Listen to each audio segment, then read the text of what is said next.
மணிப்பூர் ஒரு கலவர பூமியாக மாறிவிட்டது.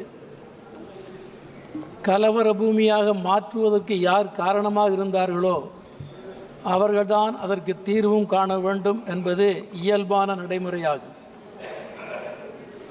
இரட்டை எஞ்சின் ஆட்சி எல்லா மாநிலங்களிலும் இருந்தால் வளர்ச்சியும் முன்னேற்றமும் ஏற்படும் என்று ஆட்சியாளர்கள் தெரிவித்து வந்தார்கள். ஆனால் இரட்டை எஞ்சின் ஆட்சி என்ன கதியில் இருக்கும் என்பதை இந்தியாவிற்கு அம்பலப்படுத்தி இருக்கிற மாநிலமாக மணிப்பூர் மாநிலம் இருப்பதை நான் நினைவுபடுத்த விரும்புகிறேன். இதற்கு காரணகர்த்தாக்கள் தீர்வு காண வேண்டும் என்ற முறையில் மணிப்பூரில் இரண்டு தரப்பு மக்களையும் இணக்கப்படுத்தி இணைக்கின்ற மிக முக்கியமான அரசியல் பொறுப்பு பிரதமரை சார்ந்ததாகும். எனவே பிரதமர் அவர்கள் நேரடியாக தலையிட்டு இந்த பிரச்சனைக்கு தீர்வு கண்டு அந்த மாநிலத்தை மீண்டும் அமைதிப்படுத்த வேண்டும் என்று நான் வற்புறுத்துகிறேன். அதேபோல் பட்ஜெட்டை பொறுத்தவரையிலும் இந்த சப்ளிமெண்டரி டிமாண்ட்ஸை பொறுத்தவரையிலும் மக்களை மறந்துவிட்ட ஆட்சியாளர்கள் தான் இவர்கள் என்பதை திரும்ப திரும்ப நினைவுபடுத்த வேண்டிய அவசியமும் தேவையும் இருக்கிறது. மக்கள் நலன் குறித்து எந்த ஒன்றும் இல்லை, கார்ப்பரேட் நலன் குறித்து மட்டும்தான் இருக்கிறது. நான் இங்கே வலியுறுத்த விரும்புகிறேன். அதாவது ஏழை மக்களுக்கும் இந்த மில்லியனர்களுக்கும் இடையில் இருக்கிற இடைவெளி அதிகம். இதை உணர்ந்து 70% கார்ப்பரேட் டாக்ஸ் போட வேண்டும் என்று நான் வற்புறுத்துகிறேன். அப்பொழுதுதான் அந்த இடைவெளி ஓரளவுக்காவது குறையும். அதை இந்த அரசு மேற்கொள்ள வேண்டும் என்று கேட்டுக்கொள்கிறேன்.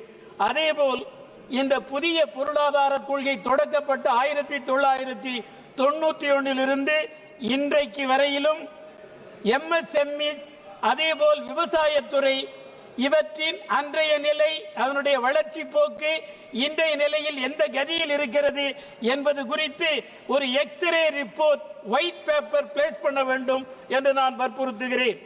அதேபோல் தொழிலாளர்களை பொறுத்தவரையிலும் ஒப்பந்த கூலி முறை ஒழிக்கப்பட வேண்டும். நிரந்தர வேலைக்கு எதற்கு ஒப்பந்த கூலி முறை?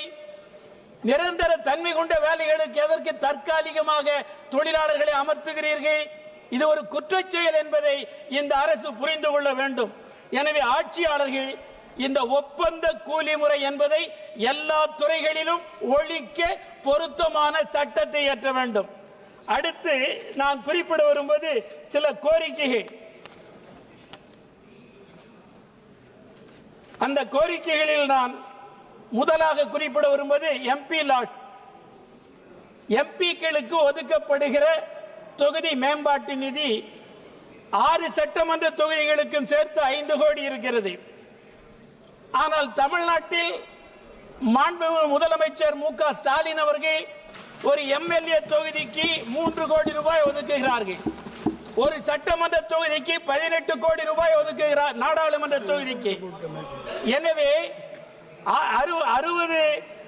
6 சட்டமன்ற தொகுதிகளுக்கும் சேர்த்து தமிழ்நாட்டில் எம்எல்ஏக்கள் பெற்று வருவது 18 கோடி. ஆனால் நம்முடைய ஒன்றிய அரசு எம்பிக்களுக்கு கொடுப்பது 6 சட்டமன்ற தொகுதிகளுக்கும் சேர்த்து 5 கோடி. இது அநீதி, இது மாற்றப்பட வேண்டும். எனவே இவற்றை மாற்றி 18 கோடி ரூபாய் என்பதை நிதியமைச்சர் அறிவிக்க வேண்டும். அவரும் தமிழ்நாட்டில் இருந்து வந்தவர்தான். தமிழ்நாட்டை குறிவைத்து அடிக்கிற ஆட்சியாளர்கள் இந்த விஷயத்தை ஏன் கவனிக்கவில்லை?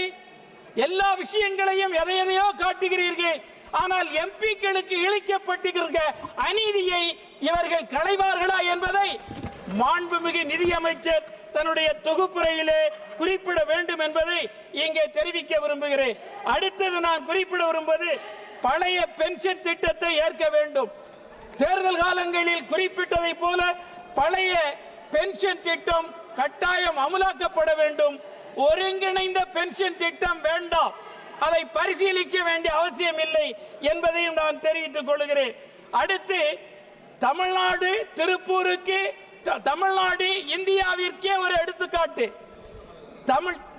இந்தியாவிலே இருந்து வட மாநிலங்களிலே இருந்து பல்வேறு மாநிலங்களில் இருந்து திருப்பூர், கோயம்புத்தூர், ஈரோடு போன்ற நகரங்களுக்கு வட மாநில தொழிலாளர்கள் அங்கே வேலை கிடைக்காமல் வந்து குவிகிறார்கள், லட்சக்கணக்கில் குவிகிறார்கள். அதனால் திருப்பூர் நிலை குலைந்து போய்விட்டது.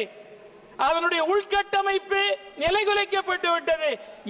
எனவே அந்நிய செலாவணியை மிக அதிகமாக ஈட்டி தருகிற திருப்பூருக்கு ஒரு ஸ்பெஷல் ஃபண்டை நிதியமைச்சர் ஒதுக்க வேண்டும் என்று நான் வற்புறுத்துகிறேன். நன்றி, வணக்கம். பாதகம் செய்பவரை கண்டால் நாம் பயம் கொள்ளலாகாது பாப்பா. மோதி மிதித்துவிடு பாப்பா, அவர் முகத்தில் உமிழ்ந்துவிடு பாப்பா. அண்மை செய்திகளை உடனுக்குடன் தெரிந்து கொள்ள இணைந்திருங்கள் எம் நாடு தொலைக்காட்சியுடன்.